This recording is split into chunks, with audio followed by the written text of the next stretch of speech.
Всем привет! Сегодня мы находимся на площади Дружбы, откуда начинается легкоатлетическая эстафета на призы газеты «Якутия». Всего участвуют 24 команды со школ города Якутска.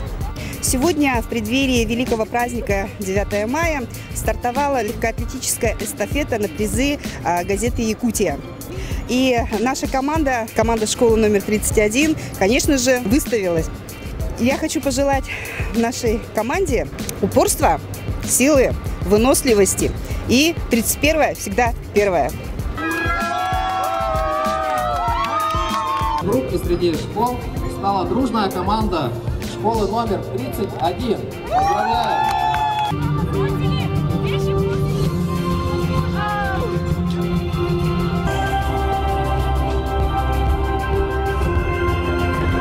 Я чувствовал радость, эмоции победы, что наша школа победила в такой большой эстафете.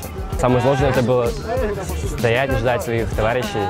Вот я волновался, естественно. Мы готовились только на победу. Быстрого результата не добьешься.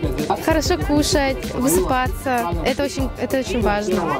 Нужно еще уметь восстанавливаться. Отдых обязательно должен быть. Не тренироваться на износ. Все постепенно. Меня, получается, попросили. Никого не шли на первый этап 850, это самая тяжелая дистанция.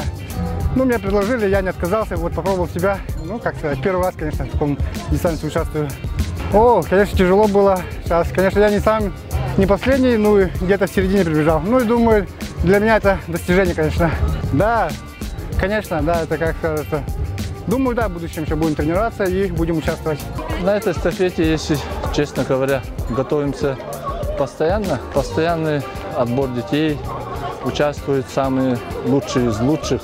И никакой такой стратегии не придерживаемся. Главная подготовка, отбор, совершенствование круглогодично. Вот так вот. 31-е!